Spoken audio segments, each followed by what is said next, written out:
الحمد للہ رب العالمین والصلاة والسلام علی سید المرسلین وخاتم النبیین اعوذ باللہ من الشیطان الرجیم بسم اللہ الرحمن الرحیم۔ سورۃ مریم آیت نمبر 35 سے۔ ما کان للہ ان یتخذ من ولد سبحانہ، نہیں لائق اللہ کے لیے کہ وہ بنائے اولاد، وہ تو پاک ہے۔ یہ عیسیٰ علیہ السلام کا تذکرہ چونکہ ہو رہا ہے پیچھے، تو عیسائی عیسیٰ علیہ السلام کو اللہ کا بیٹا کہتے ہیں۔ بعض عیسائی وہ کہتے ہیں کہ اگر وہ اللہ کا بیٹا نہیں تو پھر بتاؤ کس کا بیٹا ہے، اس کا باپ پھر کون ہے؟ تو اس بات کی تردید کے لیے اللہ تبارک و تعالی نے کہا کہ اللہ کو تو یہ لائق ہی نہیں کہ وہ اپنی اولاد بنائے، وہ تو ایسے پاک ہے۔ اولاد تو انسان کی محتاجی کی علامت ہوتی ہے، انسان کو ضرورت ہوتی ہے اولاد کی، اسے سہارا چاہیے ہوتا ہے۔ یا اولاد اس لیے ہوتی ہے کہ وہ ماں باپ کے بعد اس کا نشان قائم رہے، اس کی ماں باپ کی نشانی ہو، اللہ کو اس کی بھی ضرورت نہیں ہے۔ یا پھر اولاد اس لیے ہوتی ہے کہ وہ ماں باپ کی وراثت سنبھالے، جبکہ اللہ تبارک و تعالیٰ کے ہاں یہ بات بھی نہیں ہے کہ نعوذ باللہ وہ چلا جائے اور اس کی کوئی پیچھے وراثت ہو۔ تو اسی لیے وہ کیوں اپنی اولاد بنائے، اس کو تو لائق ہی نہیں ہے، نہیں لائق اللہ کے لیے کہ بنائے وہ اولاد، سبحانہ وہ تو پاک ہے۔ اذا قضا امرا، جب وہ فیصلہ کرتا ہے کسی معاملے کا، کسی بات کا، فانما یقول له کن فیکون، تو وہ تو بس کہتا ہے اسے ہو جا، بس وہ ہو جاتا ہے۔ یعنی وہ تو اتنا بڑی طاقتوں کا مالک ہے کہ وہ دنیا کا کوئی بھی کام کرنا چاہے، جتنا بڑے سے بڑا مشکل سے مشکل کام کیوں نہ ہو، وہ کام ہمارے لیے بڑا ہوتا ہے، مشکل ہوتا ہے، لیکن اللہ تبارک و تعالیٰ کے ایک کلمہ کن کہنے کی دیر ہوتی ہے، ہو جا ہو جاتا ہے۔ اسی لیے وہ کیوں اولاد بنائے، اسے تو کوئی ضرورت نہیں ہے اس کی۔ جب وہ فیصلہ کرتا ہے کسی بات کا تو بس کہتا ہے وہ اسے ہو جا، بس وہ ہو جاتی ہے۔ وَإِنَّ رَبِّي وَرَبُّكُمْ فَاعْبُدُوهُ۔ اب یہ پھر عیسیٰ علیہ السلام کی بات ہو رہی ہے۔ عیسیٰ علیہ السلام نے گود میں جو بات کی تھی، اوپر بھی انہی کی بات چل رہی تھی، درمیان میں پھر جملہ معترضہ کے طور پہ اللہ تبارک و تعالیٰ کی بات آئی، ایک آیت میں، دو آیتوں میں، ذالک عیسیٰ ابن مریم سے لے کر کن فیکون تک، یہ درمیان میں اللہ کی بات آئی کہ یہ ہے عیسیٰ جس کا تعارف پیچھے تم نے پڑھا۔ اور پھر دوبارہ اب عیسیٰ علیہ السلام کی بات شروع ہو رہی ہے جو انہوں نے گود میں کی تھی۔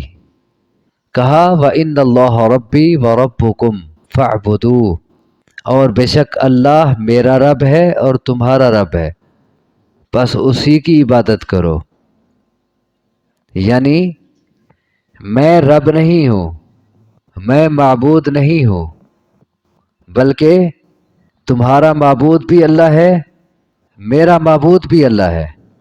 ان اللہ ربی و ربکم، کیونکہ کچھ عیسائی کہتے تھے کہ عیسیٰ خود اللہ ہے، لہذا اس کی عبادت کی جائے، تو کہا نہیں، بے شک اللہ ہے، میرا رب بھی تمہارا رب بھی، مجھے پالنے والا بھی وہی ہے، تمہیں پالنے والا بھی وہی ہے، میں اللہ نہیں۔ فاعبدو، بس تم عبادت اسی کی کرو، میری عبادت نہ کرو۔ ھذا صراط مستقیم، یہی ہے راستہ سیدھا۔ سیدھا راستہ کیا ہوا؟ ایک اللہ کی عبادت، وہ صراط مستقیم جو ہم میں سے ہر کسی کو مطلوب ہے، جو ہم میں سے ہر کسی کی ضرورت ہے۔ جو ہم میں سے ہر کسی کی مانگ ہے نماز میں ہر رکعت میں جسے طلب کیا جاتا ہے جس سیدھے راستے کو، ایاک نعبد و ایاک نستعین، صرف تیری عبادت کرتے ہیں ہم اور صرف تجھ سے مدد مانگتے ہیں، اہدنا الصراط المستقیم، دکھا ہمیں راستہ سیدھا، یہی سیدھا راستہ ہے۔ تو یہاں بھی کہا گیا کہ یقیناً میرا رب بھی اللہ ہے، تمہارا رب بھی اللہ ہے، اور ھذا صراط مستقیم، یہی راستہ ہے سیدھا۔ یعنی اگر تم اللہ کی عبادت کرتے ہو، ایک اللہ کے آگے جھکتے ہو، ایک اللہ سے دعا مانگتے ہو، دعا عبادت ہے، عبادت کا مغز ہے، ایک اللہ کے نام کی نذر و نیاز منت مانتے ہو جو کہ عبادت ہے، ایک اللہ کے نام کی خیراتیں کرتے ہو جو کہ عبادت ہے، تو تب تم صراط مستقیم پہ ہو۔ اور اگر تم دعائیں اوروں سے مانگنا شروع کر دو، منتیں اوروں کے نام کی اتارنا شروع کر دو، پھر تم صراط مستقیم سے ہٹ گئے۔ بے شک اللہ ہے میرا اور تمہارا رب، عبادت اسی کی کرو، یہی صراط مستقیم ہے۔ فاختلف الاحزاب من بینہم، پس اختلاف کیا گروہوں نے آپس میں، پھر اوروں نے نہیں، خود عیسائیوں نے، نصارہ نے ہی آپس میں اختلاف شروع کر دیا عیسیٰ علیہ السلام کے بارے میں۔ الزام اوروں کو دیتے ہیں لیکن خود انہی کا اختلاف ہے اپنے نبی کے بارے میں۔ یہاں احزاب سے مراد یا تو ہے یہودی اور عیسائی، اختلاف کیا گروہوں نے آپس میں، کن گروہوں نے؟ یہودیوں اور عیسائیوں نے آپس میں اختلاف کیا کہ یہودی کہتے تھے کہ عیسیٰ ولد و زنا ہے، کل بات ہوئی تھی، اور انہوں نے اتنا گرا دیا، اور عیسائی کہتے تھے کہ عیسیٰ جو ہے یہ خود خدا ہے یا یہ اللہ کا بیٹا ہے، تو ان کا آپس میں اختلاف ہو گیا۔ تو احزاب سے مراد یہودی اور عیسائی، یا احزاب سے مراد خود عیسائیوں میں جو گروپ ہیں، خود ان میں جو گروہ بنتی ہے وہ مراد بھی ہو سکتے ہیں کہ احزاب نے، گروپوں نے، گروہوں نے، یعنی خود عیسائیوں کے گروہوں نے آپس میں اختلاف کیا۔ عیسائیوں میں 4 گروہ ہیں، ایک کہتا ہے کہ عیسیٰ خود خدا ہے، ایک کہتا ہے کہ نہیں خدا کا بیٹا ہے، ایک کہتا ہے کہ یہ اکیلا خدا نہیں بلکہ 3 مل کے خدا بنتے ہیں، یہ 3 میں سے تیسرا ہے، ثالث ثلاثہ قرآن نے جسے کہا ہے کہ جو لوگ کہتے ہیں کہ عیسیٰ کیا ہے ثالث ثلاثہ، 3 میں سے تیسرا، تو وہ بھی کافر بن گئے۔ اور چوتھا گروہ کہتا ہے عیسائیوں کا ہی کہ نہیں، عیسیٰ نہ اللہ ہے، نہ اللہ کا بیٹا ہے، نہ اللہ کا جز ہے، بلکہ عیسیٰ اللہ کا عبد ہے، اللہ کا رسول ہے۔ عیسائیوں میں ایک گروہ وہ بھی ہے جو عیسیٰ علیہ السلام کو کہتا ہے کہ وہ خدا نہیں ہے بلکہ وہ اللہ کا رسول ہے، اللہ کا عبد ہے، اللہ کا بندہ ہے۔ تو گروہ نے آپس میں اختلاف کیا۔ فویل للذین کفروا من مشہد یوم عظیم، پس ہلاکت ہے، تباہی ہے ان لوگوں کے لیے جنہوں نے کفر کیا بڑے دن کی حاضری کی وجہ سے۔ مشہد حاضری، بڑے دن کی حاضری کی وجہ سے کافروں کے لیے تباہی ہے۔ کافر کون ہوئے؟ جو عیسیٰ علیہ السلام کی تنقیص کرتے ہیں، ان کا مرتبہ گرا دیتے ہیں، یہودی، یا کافر وہ ہیں جو کہتے ہیں کہ عیسیٰ خدا ہے یا خدا کا تیسرا حصہ ہے یا وہ خدا کا بیٹا ہے، یہ سارے کافر ہیں۔ تو ان کافروں کے لیے تباہی، بربادی ہے۔ کب؟ بڑے دن کی حاضری کی وجہ سے یہ تباہ ہو جائیں گے۔ اگر وہ بڑا دن حاضر نہ ہوتا پھر شاید بچ جاتے، لیکن ایک بڑا دن آنے والا ہے، جب وہ بڑا دن حاضر ہو جائے گا تو اس وجہ سے یہ تباہ ہو جائیں گے۔ بڑا دن کہا قیامت کو، کیونکہ اس سے بڑا دن اور کوئی نہیں ہے۔ وہ 50,000 سال کا دن ہے، اس سے بڑا اور کوئی دن نہیں، یوم عظیم۔ پس تباہی ہے ان کے لیے جنہوں نے کفر کیا بڑے دن کی حاضری کی وجہ سے۔ اسمع بہم و ابصر، کیا خوب وہ سننے والے ہوں گے اور کیا خوب دیکھنے والے ہوں گے۔ کب؟ یوم یأتوننا، جس دن وہ ہمارے پاس آئیں گے۔ لیکن الظالمون اليوم فی ضلال مبین، لیکن ظالم آج واضح گمراہی میں ہے، آج ان کو ہوش نہیں آتی، آج وہ واضح گمراہی میں ہیں، واضح طور پہ حق سے ہٹے ہوئے۔ لیکن جس دن وہ ہمارے پاس آئیں گے اس دن کیا خوب سننے والے اور کیا خوب دیکھنے والے ہوں گے۔ اس وقت ان کے کان کھل جائیں گے، آنکھیں کھل جائیں گی۔ آج وہ سوئے ہوئے ہیں، آج وہ نہیں دیکھتے، نہیں سنتے، یعنی غور نہیں کرتے۔ اس دن انہیں وہ سب کچھ نظر آ جائے گا، وہ سب کچھ اپنے کانوں سے سن لیں گے جس کا آج یقین نہیں کرتے۔ اور پھر کیا کہیں گے؟ ربنا ابصرنا وسمعنا فرجعنا نعمل صالحا انا موقنون۔ وہی لفظ ہیں، اسمع بہم و ابصر۔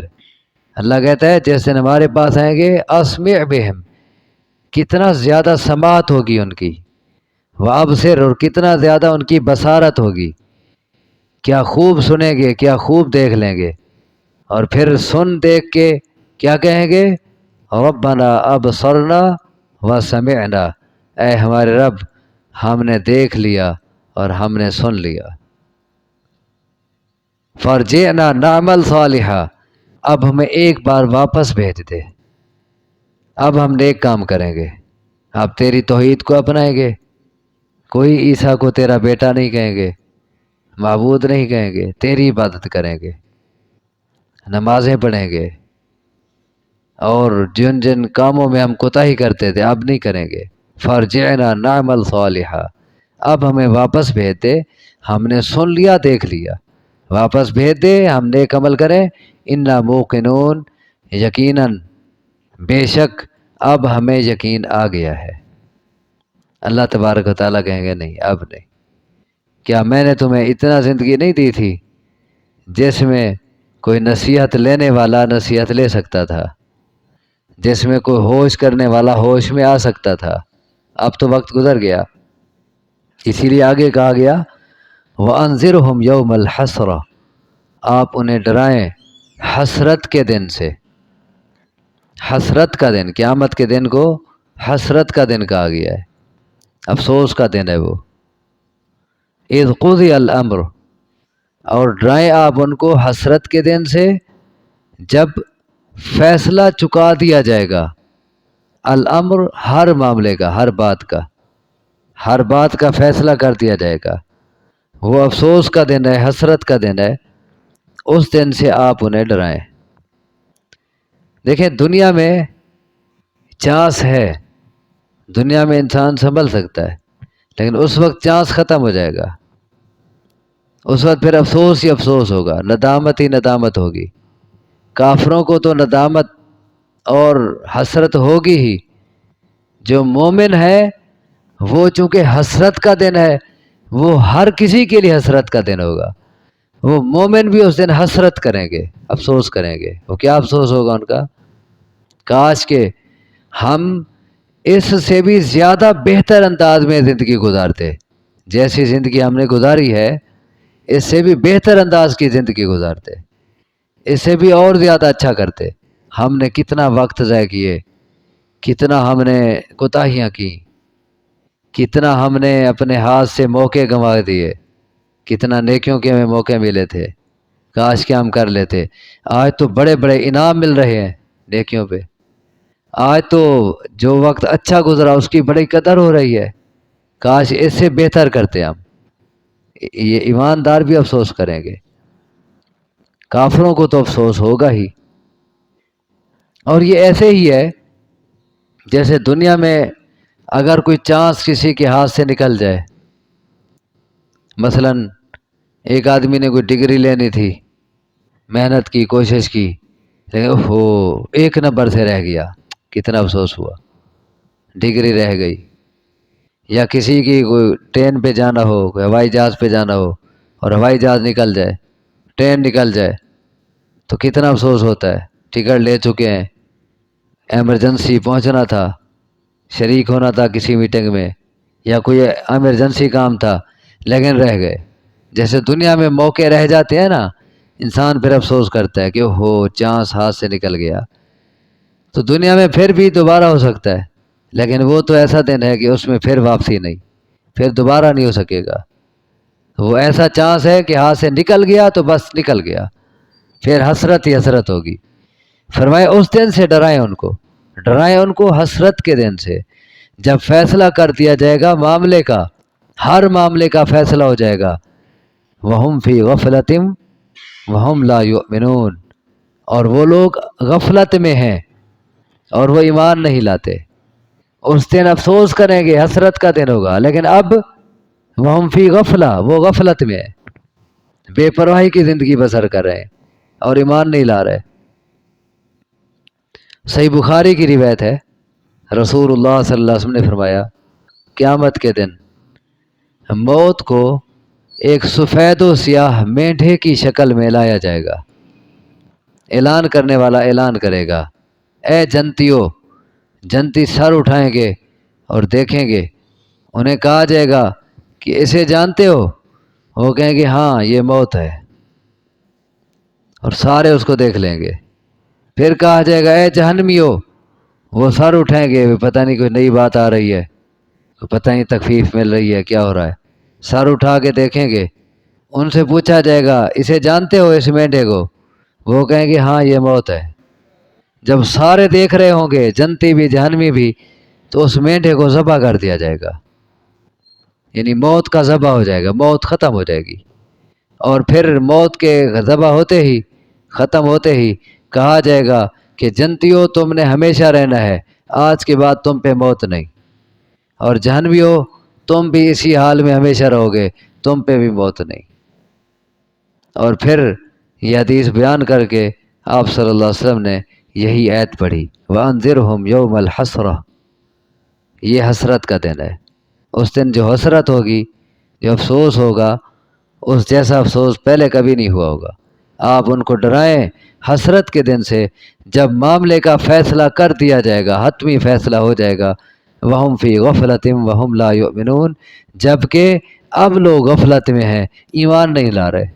إِنَّا نَحْنُ نَرِثُ الْأَرْضَ وَمَنْ عَلَيْهَا، بے شک ہم ہی وارث ہیں زمین کے، ومن علیہا، اور ان سب کے جو اس زمین پر ہیں، وَإِلَيْنَا يُرْجَعُونَ، اور ہماری ہی طرف وہ لوٹائے جائیں گے۔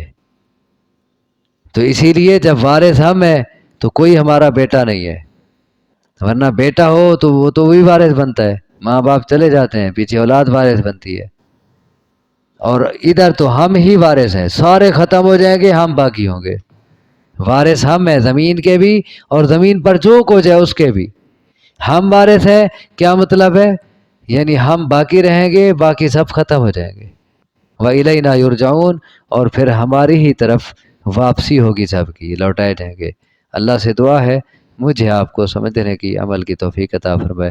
اقول قولی ھذا واستغفر اللہ لی ولکم، وآخر دعوانا ان الحمد للہ رب العالمین۔